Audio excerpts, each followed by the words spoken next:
हिंदी बोल देंगे लोग, क्या बोलेंगे लोग, तो नियत ताप एवं दाब पर किसी तार में प्रवाहित विद्युत धारा इसके सिरों के बीच उत्पन्न विभवांतर के समानुपाती होता है। ये बात लिखा गया at constant temperature and pressure current flow through any conductor is directly proportional to applied voltage, मतलब कितना उसमें वोल्टेज दे रहे हैं उसी पर डिपेंड करता है। ठीक है, मतलब वही वाला फॉर्मूला जब यहाँ से तो हम लोग पढ़ रहे थे लोग फिजिक्स क्लास 10 का चैप्टर पढ़ रहे थे लोग विद्युत धारा यानी कि इलेक्ट्रिक करंट, उसी को आगे देखते हैं लोग, पीछे पढ़े थे लोग विभवांतर, ठीक है, और विभव पढ़े थे, उसका अंतर भी पढ़े थे कि वोल्ट मीटर और एमीटर में अंतर क्या होता है, ये पढ़ लिए थे लोग, उस पर कुछ न्यूमेरिकल भी किए थे लोग। आज पढ़ना है हमको ओम्स लॉ, ठीक है, तो ओम्स लॉ क्या होता है उसको थोड़ा समझते हैं लोग आगे। ओम्स लॉ ये हमको पढ़ना है आज, ओम्स लॉ यानी कि ओम का नियम। ये क्लास 10 के लिए बहुत इंपॉर्टेंट है क्योंकि एग्जाम में हमेशा पूछता रहता है ओम का नियम क्या है, इसको समझेंगे एकदम आसान भाषा में। ओम का नियम, अगर किसी को विभवांतर यानी कि वोल्टेज उसी को बोलते हैं अच्छे से समझ में आ रहा है तो ये नियम भी अच्छे से समझ में आएगा। तो बताया गया है जैसे कि विभवांतर जो होता है, विभवांतर क्या होता है, तो किसी भी बैटरी द्वारा लगाया गया जो बल होता है उसी को विभवांतर बोलते हैं लोग, या विभव का अंतर। तो जैसे मान लीजिए कि वो तार है यहाँ पे, ठीक है, ये तार हो गया। अब मान लेते हैं ना कि ये तार ना बैटरी से जोड़ा गया होगा, ठीक है, यहाँ भी बैटरी से जोड़ा गया है, ठीक है, और एक और तार ले लेते हैं, ये भी एक तार है, ठीक है, इसको भी जोड़ा गया है बैटरी से। अब देखिए हुआ क्या, मान लेते हैं ना कि ये बैटरी का प्लस, ये माइनस, ये बैटरी का प्लस माइनस, मान के लेते हैं कि ये जो है इस प्लस के कारण यहाँ पे विभव, विभव मतलब पोटेंशियल डेवलप हुआ 5 वोल्ट और यहाँ डेवलप हुआ -2 वोल्ट, ठीक है। और मान लेते हैं कि इस बैटरी के कारण इस तार पर अलग अलग बैटरी है, बैटरी के अलग अलग है, मान लेते हैं कि यहाँ पे हुआ है 6 वोल्ट प्लस में और मान लेते हैं यहाँ पे हुआ है -1 वोल्ट, ठीक है। अब करते क्या है ना कि यहाँ पे एक ना मान के यहाँ पे हम 3 मान लेते हैं लोग, ठीक है। अब देखते क्या है ना कि इस तार के बीच में कितना विभव का अंतर है, इसके बीच में विभव कितना अंतर है, जो विभव का अंतर होता है उसको क्या कहते हैं, विभवांतर कहते हैं। तो मान लीजिए पॉइंट ए है, पॉइंट बी है, निकालते हैं लोग, तो वी ए बी बराबर क्या हो जाएगा, V A minus V B, यानी कि ये क्या है, विभव का अंतर है। विभव का अंतर मतलब क्या हो जाएगा, कैसे निकालते हैं अंतर, तो उच्च विभव में से निम्न वाले को घटाएंगे, तो इसके लिए कितना हो जाएगा, ए बी के लिए, ए बी के लिए हो जाएगा उच्च कितना है 5 वोल्ट और -2 वोल्ट, ये माइनस फॉर्मूला का ही है और ये वाला माइनस दिया है, कितना आ जाएगा 5 volt minus minus plus 2 volt, कितना गया 7 वोल्ट। यानी कि इसके बीच में जो विभवांतर है उसी को हम लोग बोलते हैं, वोल्टेज ही बोलते हैं लोग, वोल्टेज बोलिए चाहे विभवांतर बोलिए, कितना का है 60 वोल्ट का, ठीक है। यहाँ पे देखिए इसको मान लेते हैं पी बिंदु, इसको मान लेते हैं क्यों, अलग तार है अलग बिंदु मान लेते हैं लोग, यहाँ पे निकालते हैं विभव का अंतर वी पी क्यू, तो क्या हो जाएगा V P minus we Q, ये उच्च है तो उच्च में से क्या करेंगे लोग, निम्न को घटाएंगे, मतलब हाई में से लो को घटाएंगे लोग, तो क्या हो जाएगा 6 वोल्ट माइनस माइनस 3 वोल्ट, कितना आएगा 6 वोल्ट प्लस 3 वोल्ट यानी कि 9 वोल्ट। तो इस तार में इस बैटरी के कारण अगर ऐसा है सिचुएशन तो कितना आएगा 9 वोल्ट का अंतर आएगा, ठीक है।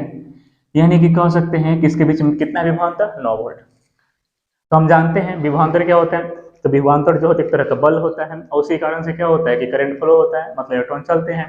तो ओम ने बस यही कहा था क्या कि देखिए, और किसी तार में जितना ज्यादा विभवांतर है, मतलब जितना ज्यादा विभवांतर है, विभवांतर बढ़ेगा जितना ज्यादा विभवांतर है, तो उसमें करंट जो होगा ना, करंट दिखाते हैं लोग, आई से दिखाते हैं, पीछे पढ़ लिए लोग, करंट भी उतना ही ज्यादा होगा उसमें। अब जाहिर सी बात है, तो आसान भाषा में हम लोग समझ सकते हैं कि भाई देखिए ये जो है यही बल लगाता है, कौन, विभवांतर बल लगाता है, इलेक्ट्रॉन को ढकेलने में हेल्प करता है।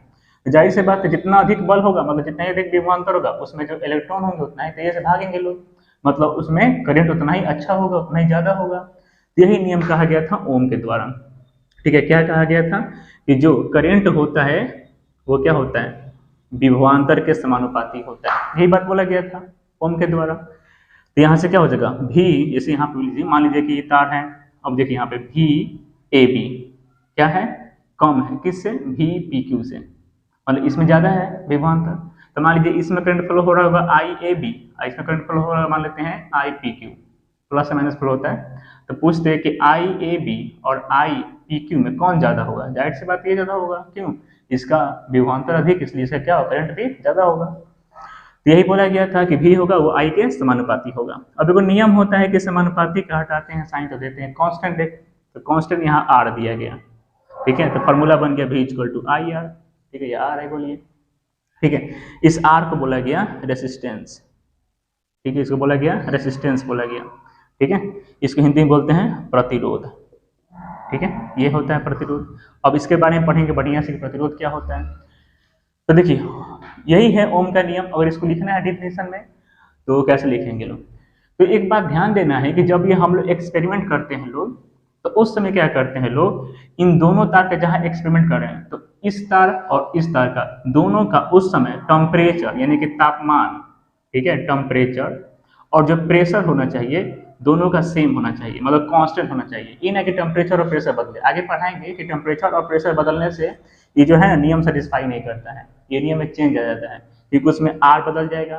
तो आर बदलेगा तो ऑटोमेटिक क्या हो जाएगा, पूरा फार्मूला गड़बड़ हो जाएगा। इसलिए जो हम लोग करते हैं लोग एक्सपेरिमेंट, उसमें टेम्परेचर और प्रेशर को, मतलब ताप को और दाब को क्या रखते हैं लोग, नियत रखते हैं लोग, कांस्टेंट रखते हैं लोग, उसको बदलते नहीं हैं। दोनों का ताप सेम लेना है और दाब भी सेम लेना है, तब करना है एक्सपेरिमेंट।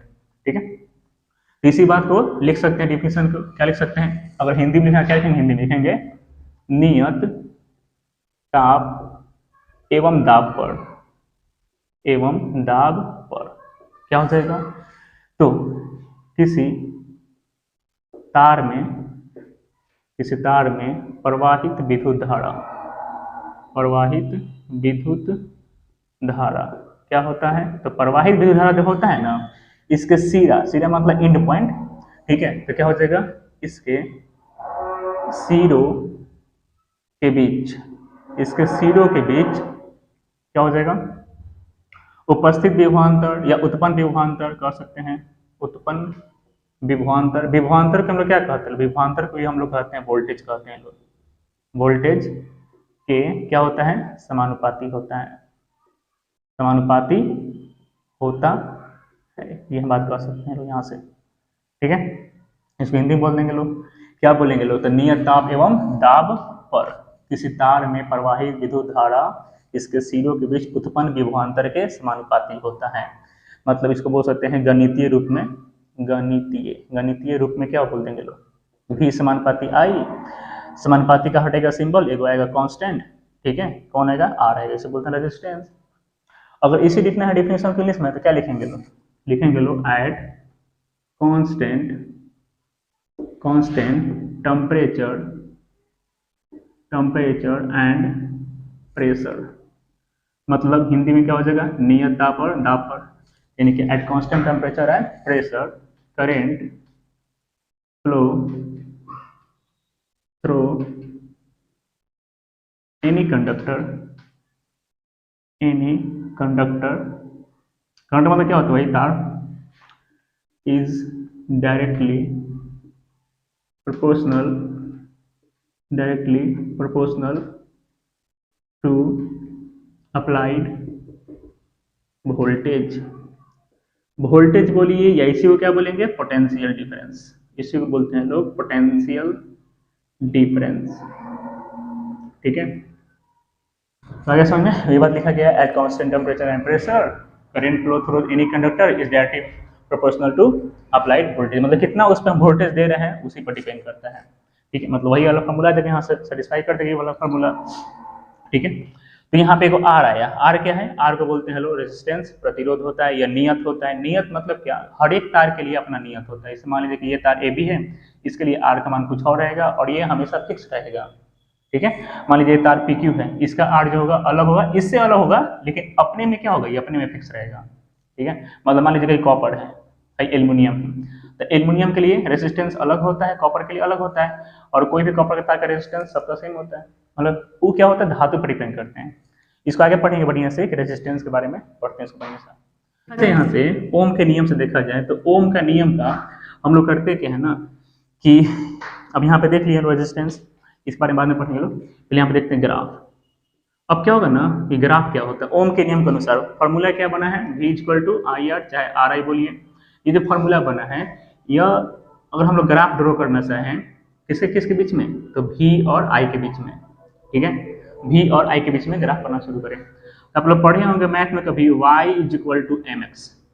ठीक है, ये क्या है, यहाँ पे y और x क्या है, वेरिएबल है, मतलब ये दोनों क्या है, इन दोनों का मान बदल सकता है। लेकिन m का मान नहीं बदलेगा, कांस्टेंट रहता है। तो उसी फॉर्म में नहीं हो गया। मान लीजिए यहाँ पे r i लिखे हैं तो देखिए i बदल रहा है v के अनुसार, जैसे जैसे v बदलेगा वैसे वैसे i बदलेगा, लेकिन r क्या आएगा, r हमेशा कांस्टेंट आएगा। यह बताता है कि अगर यहाँ से r का निकलेगा वैल्यू तो फॉर्मूला क्या आएगा, v बटा i। ठीक है, अगर v बदलेगा तो i बदलता है, और ये दोनों कुछ ऐसे बदलते हैं कि इनको भाग देने पर जो हमेशा जो रेजिस्टेंस आएगा ना हमेशा कांस्टेंट आएगा। मतलब ये क्या होता है, कांस्टेंट होता है ना, ये क्या होता है, कांस्टेंट होता है, मतलब ये नियत होता है ना, मान नहीं बदलेगा।